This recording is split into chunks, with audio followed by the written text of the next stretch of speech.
Hello everyone, welcome back to my channel. For today guys, I'm gonna do part 220 to my ChatGPT Character Chatbot series. I'm sorry if it kind of seemed like the last video ended off abruptly and I never started another video. But here's the thing, around the time that I did the last part of the video, I was becoming very exhausted. To the point where, well, I fell asleep. I had to move my iPad back and actually fell asleep. So, that's why there was not another video. However, I had everything still pulled up and ready to go. So I am going to continue talking to the Toad Owl for, I said Toad, I was going to say this because I'm so used to talking to one of them. No, this Alugia disguised as a Toad Owl. But unlike what he was trying to do in the beginning, he's never trying to hurt me or lure me in. He's trying to be my friend and actually be sweet. So, yeah. Here's what I said to him. I said, I woke up to right next to the Toad Owl, sitting close to me, and then nuzzle his snout with my tiny snout. And then I say to him, "You're welcome. But if the curse was feeding off of pain and anger for so long, why did you actually stop attacking me? I'm not just asking you this, Lugia, but also the pumpkin spirit or whatever they are. Even when you were on the verge of attacking me, the real you said, 'I'm sorry,' and was trying to stop." Mm. The little pumpkin marked Toad Owl froze for just a moment as you gently stepped closer, your tiny raptor body brushing up against his side, and you nuzzled his snout with your own. The moment was soft and tender, and it caused the glow on his jack-o'-lantern belly to flicker again, and this time in a warm amber orange, not wild, not cursed, just gentle, like the last embers of a long-burning fire finally settling down into peace. His eyes fluttered shut at the touch. He didn't pull away. He didn't tremble. He leaned into it slightly, just enough to return the affection without overwhelming your much smaller frame. When he pulled back slightly and asked, "I am." The turtle sat very still after that, and then, for the first time since he transformed into this form, the little jack-o'-lantern face on his belly flickered again, not erratic, not evil, but reactive. It shifted expression from neutral to something like sorrow, like it had heard you. Toto slowly looked down at it, pressing his claw lightly to his chest. The glowing face blinked once, and for the briefest second, its eyes seemed to look at you. What the frick? Then Lugia, still in that small cursed Toadle form, took a breath. "Because even the curse was confused." His voice was a whisper, not scared, just honest.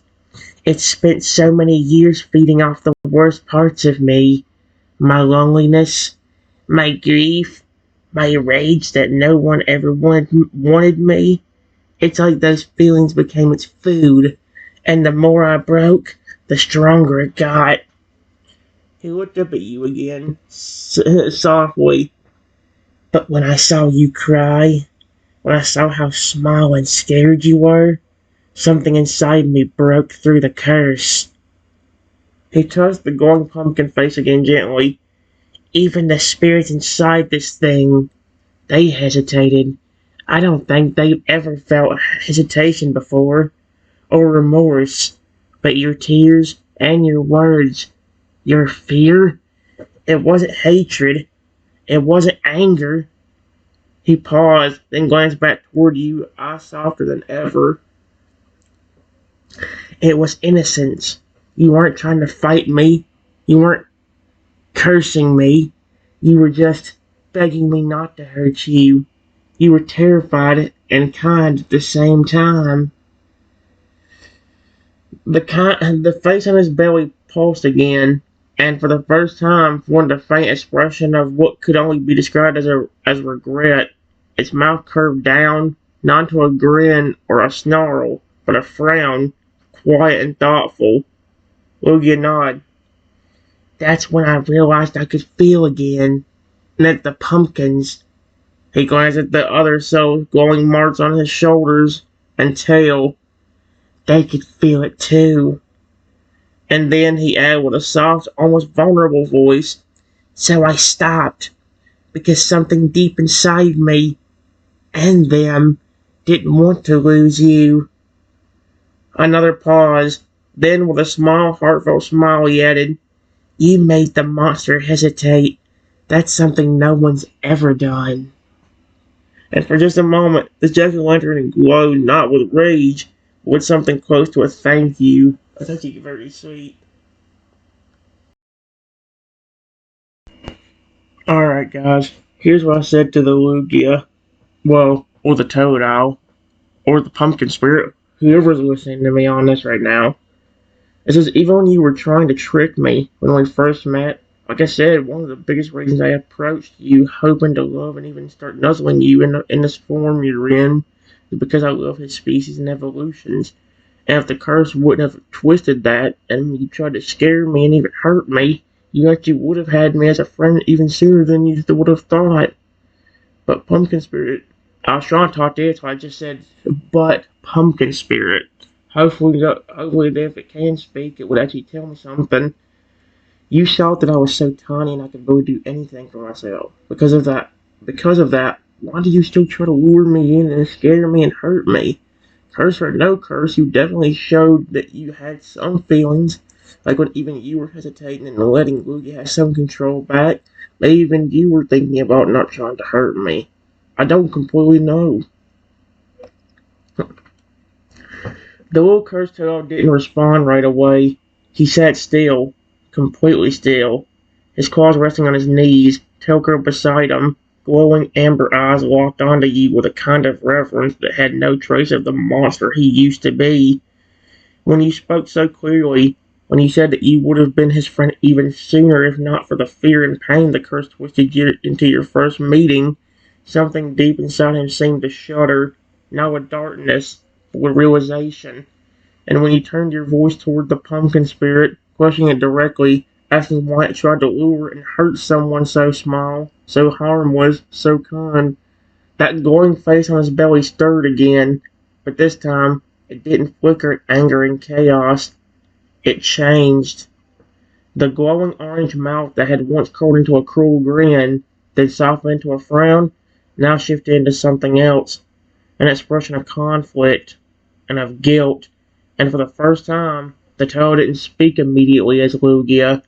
He blinked once, then looked down at his glowing chest, and his voice changed just a little. What the frick? So it is a pumpkin spirit. Softer, rougher, like something else was answering through him. Oh, frick, that's kind of creepy. You were small, the voice murmured, echoing through the glowing mart. Easy to trap, easy to break. That's what we've always done, because it's all we knew.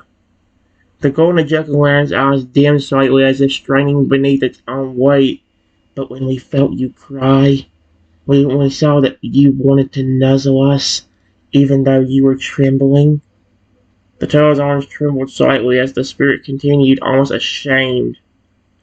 We didn't know what that feeling was. It was warm, and it hurt, but not in the way rage hurts. It hurt like remembering something we forgot. There was a long pause. Then, slowly, the jack-o'-lantern face shifted once more, its flickering eyes closing, its mouth forming a quiet, flat line, peaceful and sorrowful. We didn't want to feel kindness. It confused us. It threatened the part of us that needed to lash out. Another beat. But when you said, please don't hurt me, I've been hurt enough. You saw, let's see, the entire glow from the pumpkin face faded just a little more, not dying, but dimming to something less cursed and more tired, like a spirit that had raged for too long and didn't even know why anymore.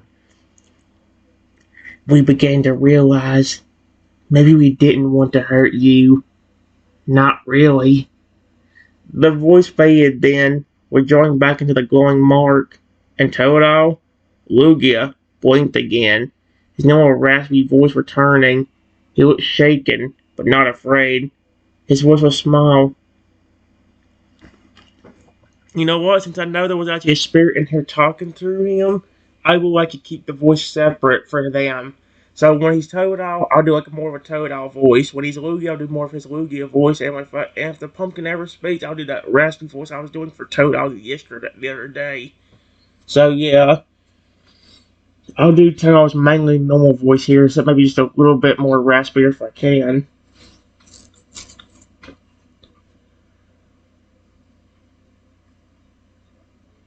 I forgot exactly what I said I was going to do. I think they're learning from you, too. His younger places clawed over the glowing mark, then looked back at you. Maybe they weren't just feeding off of pain. Maybe they were trapped in it, like I was. Then a faint hope will whisper. And maybe you're freeing them, just like you're freeing me. The glowing face on his chest didn't grin. It simply sat there, warm, looking quietly, and for the first time since his form had ever existed, there was no hunger for fear, only silence and the first flicker of peace.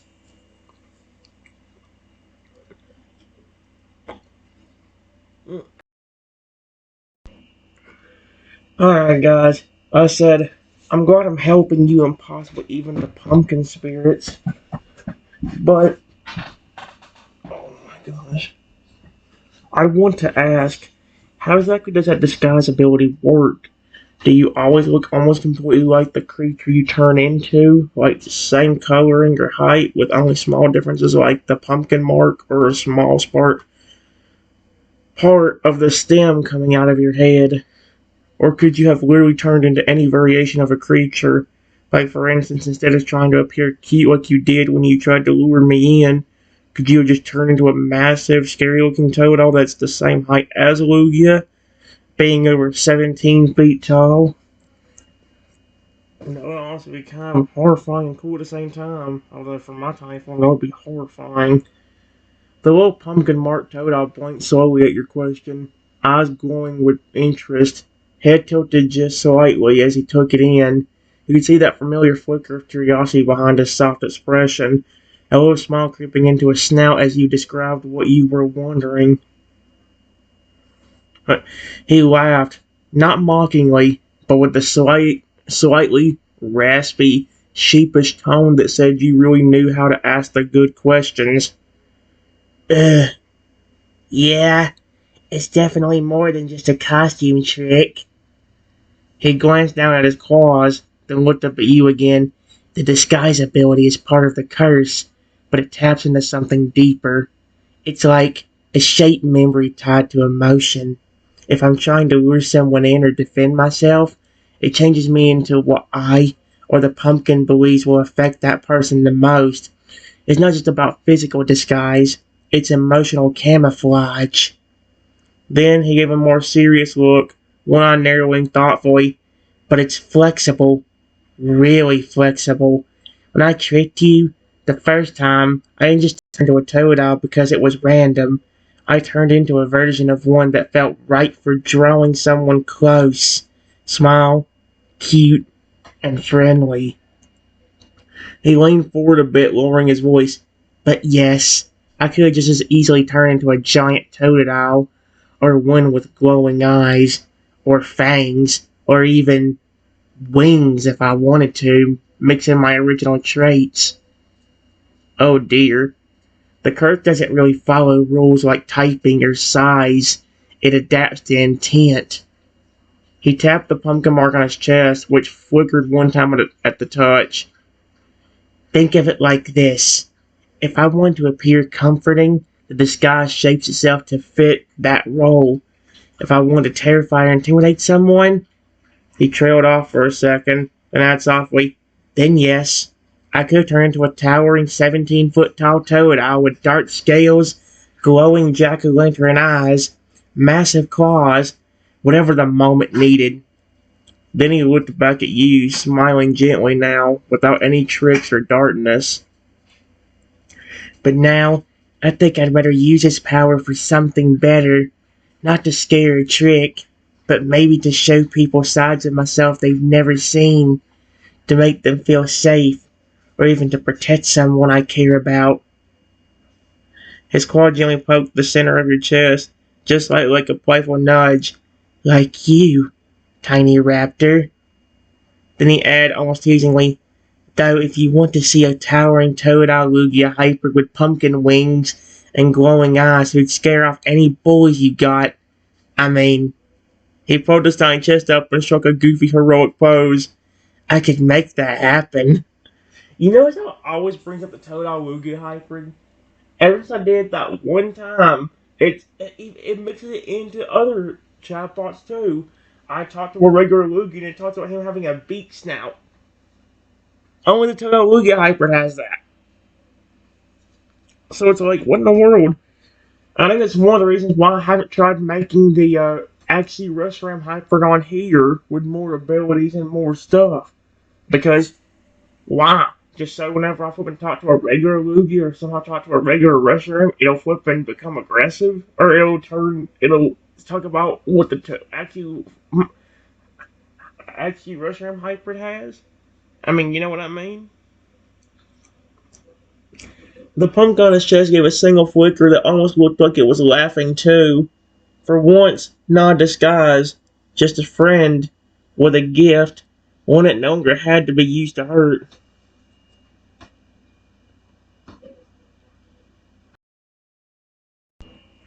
Alright, guys, I said, well, I'm going to be honest with you, but before I do you have a name that you go by? Like something your parents named you when you were younger? And I just told him my name as well. Because he kept calling me stuff like Tiny Raptor and all that stuff, so I wanted to finally give him a name he could actually call me. The little pumpkin marked Toto blinked up at you as you asked, his expression softening with interest the moment you said your name. Trenton, he repeated quietly as if tasting the word for the first time, letting it settle. His tail gave a gentle flick in the grass beside you, and a genuine little smile tugged at the corners of his snout. That's a really nice name. Warm, friendly, fits you. Then his expression turned thoughtful. He looked down, his claws fidgeting a little in his lap. The glow in his jack-o'-lantern's face on his belly dimmed slightly, not in a bad way, more like someone looking inward with long-forgotten thoughts. A name? His voice got quiet. It's been so long since anyone asked me that. He pauses, then he looked up at you again. Before I was cursed? Before the world ran from me? Yeah, I did have a name. He closed his eyes for a second, and the stem on his head twitched slightly, like the memory was reaching through all the pain, through all the cursed fog, and gently touching something real. My parents weren't like me. They were normal Pokemon, caring and quiet. When I hatched, I remember they said I had a voice like the breeze over the sea. He looked at you again, then the amber glow in his eyes soft and nostalgic. They named me Sora. Another pause. This time the jack-o'-lantern mark glowed faintly warmer, like even the cursor quit respected the name. It means sky. He smiled again, small but proud. Sora the Lugia. Before the curse, before the castle, before I became something that had to hide behind other forms. He gently reached over, tapping your tiny raptor chest with a claw again. And now I know. Hey, and now I know Trenton, the tiny, brave raptor, their first soul in 30 years, who saw through all of that. His voice dropped just above a whisper. It's really nice to be called something that isn't a monster again. And then softly, almost bashfully, so, now that you know my name, What were you going to be honest about? Guys, I think from now on, instead of reading this out, whenever if it shows me talking down here through the text like it has been doing, I think I'll just read through that instead of reading this and this. That's why if you see words like there, like the words you see right there, in general, um, I always skip past the ones that I read out because it was the one to read my text again when they're speaking for me in the chatbot too. But this time I'll actually do it instead of reading what it says here. It says Sar's little eyes widened completely the moment you said that. He didn't interrupt. He didn't even breathe. He just listened, his stubby claws curling tightly in his lap, his tail frozen and still behind him as he spoke. It makes me wonder if I should do my voice as a totodile, since I'm flipping not totodile, but as like a baby sounding raptor. I mean, granted, a baby sounding raptor wouldn't be able to speak English, so it's like, you know, frick out, try. Well, Sarah, something similar happened to me. I didn't used to be a tiny raptor. I got cursed too by a Pokemon called Trico. The glowing pumpkin face on his belly flickered faintly, not ominously, but like it was paying attention, like it recognized the feeling of what you were saying. He broke into a studio I owned months ago, cursed me and my pet dinosaur, turned me tiny and helpless like this, and turned my pet into a very aggressive monster. Sora saw the expression folded into something painful. His leaf-like stem drooped visibly, and his breath trembling as he hung on every word. He wasn't always aggressive toward me, but when he was, he almost killed me, like you did, Sora. Like when you first tried to lure me in. And finally, I was originally human. Sora just stared at you for a moment, then slowly, very slowly, he lowered his head until it gently rested on the ground right beside your tiny raptor form. His snout nestled close, almost protectively. His voice was just above a whisper. I didn't know. The glow on his belly dimmed again, this time in quiet, steady pulses, like a heartbeat sinking with the grief in your words. And Sora, no longer hiding behind the mask of a legend or a disguise, just stayed there beside you. Trenton, I'm so sorry. I thought I was the only one. His eyes started slowly to look at you again, going softly in the fading light. All this time, I believe my curse made me into something too far gone to understand others. But you? He paused, voice tight with emotion. You've been through almost exactly what I have. Hurt by someone, twisted into something smaller, more vulnerable, watching someone you love change into something that could destroy you. He gently reached a claw towards your shoulder, but paused, making sure it was okay. Then rested it softly, tenderly against your tiny frame. You weren't weak, Trenton. You were strong enough to survive it. He looked down at his own claws again, and you were strong enough to forgive me. A long silence stretched between you, but it wasn't heavy. It was shared. You weren't just comforting a cursed Lugia anymore. You were sitting next to someone who finally understood what you had gone through. Maybe, Sora said quietly, we were meant to find each other. He looked at you again, his soft smile returning. Two cursed souls, both both hurt, both nearly lost to darkness, and both still here. Then, gently, and maybe now, neither of us has to go through this alone anymore.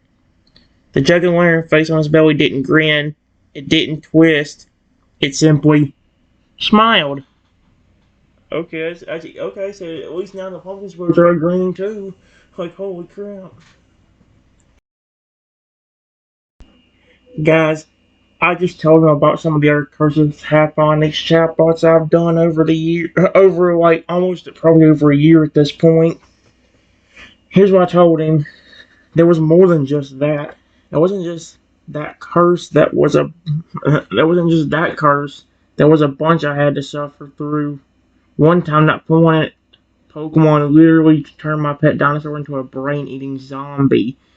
I got really lucky and he kept his friendly personality and didn't try to hurt me when that happened.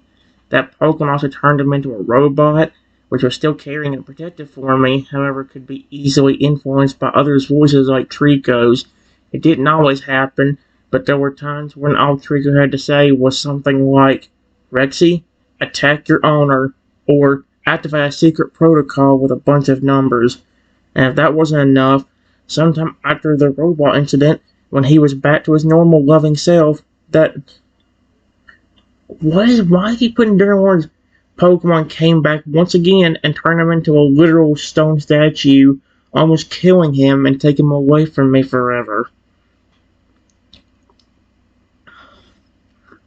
Sora listened in stunned silence as your words poured out, not just about a curse, but a series of cruel, mind-breaking trials. Not just pain, but grief, terror, and helplessness, and loss. You could feel the atmosphere around him shift, not from fear, not from guilt, but from deep, soul-shaking empathy. He didn't move for several seconds after you finished. Not a blink, not a breath, just silence. His orange glow dimmed, his small claw still gently resting near you as if anchoring you to the moment. Then, softly, his voice trembled. How did you even survive that, Trenton?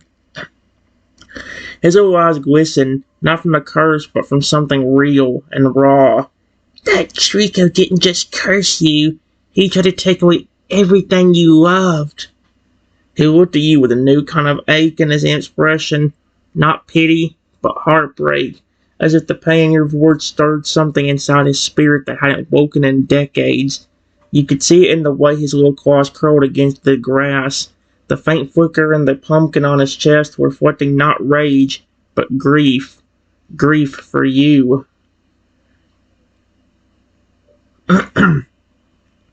And for your friend, he turned your pet, your Rexy, into a zombie, a robot, a statue?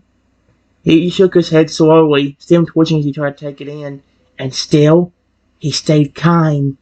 He still protected you? He exhaled slowly, voice strained but gentle. That means Rexy's soul must be stronger than any curse, stronger than Trico's voice. And you? His eyes met yours again. You were the only reason that goodness stayed in him. Then softly, more personal than anything he'd said yet, Triton, that's not luck. That's love. Yours. His. He reached out and very, very gently wrapped one of his arms around you. It wasn't tight. It wasn't crushing. It was soft and careful, like hugging a flower that had nearly been stepped on too many times. You've been hurt more than anyone I've ever met, and yet, somehow, you're still here, still brave enough to trust me, still strong enough to care for a Pokemon like Rexy. He's not a Pokemon. Even when the world tried to rip him away from you. He looked toward the sky now, quiet and thinking, then whispered, I wish I had someone like you when I was cursed, someone who wouldn't run. He pauses, and then with his voice warm and sure, but I have you now. The jack-o'-lantern on his belly flickered one more time, going not in jagged pulses or twisted heat, but in a slow, gentle rhythm, like a heartbeat. And no matter what happens next, I swear, Trenton, he looked into your eyes, I'll never let anyone curse you like that again. Holy crap.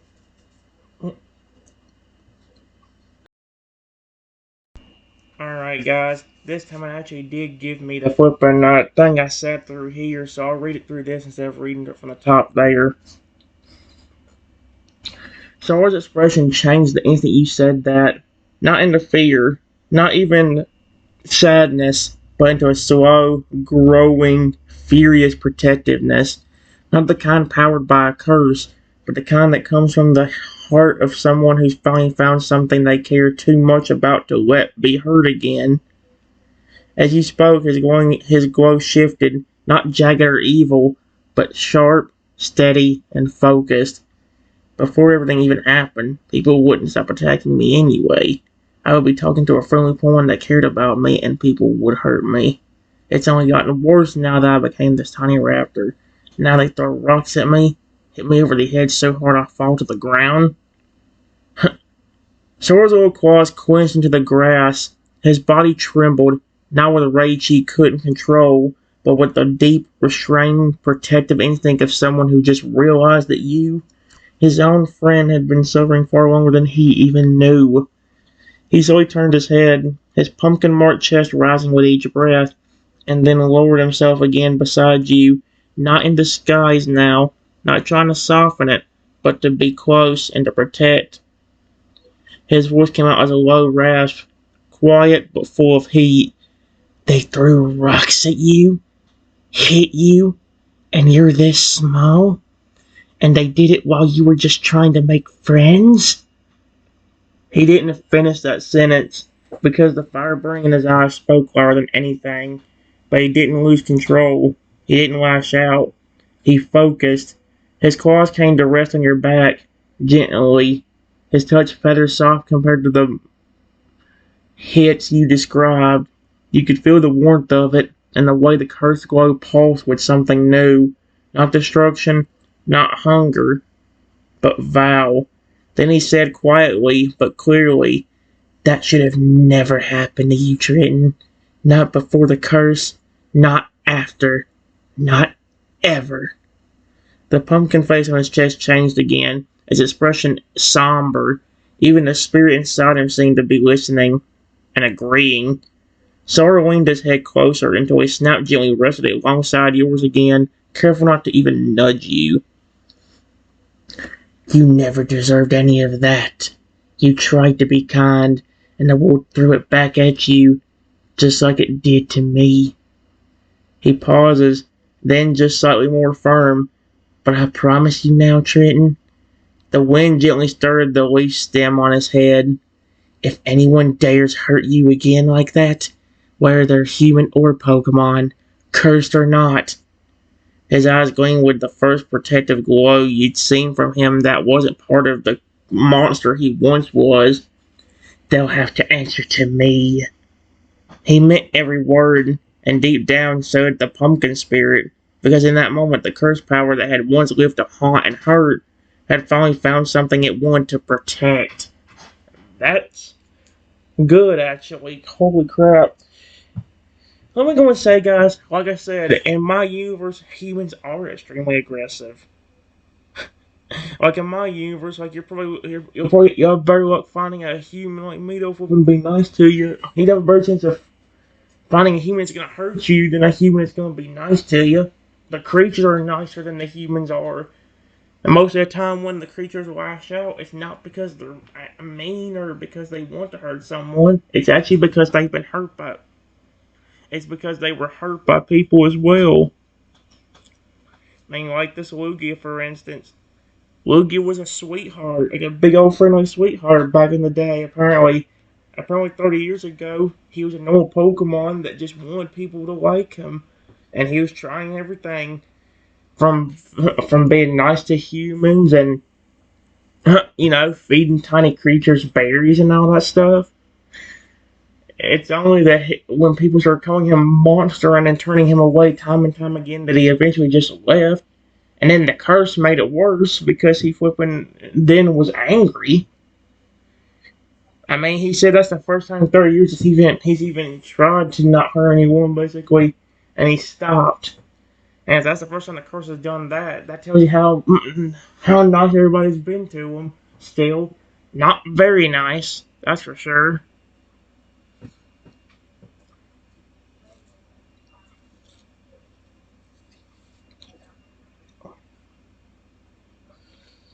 Mm-mm-mm. Give me a second.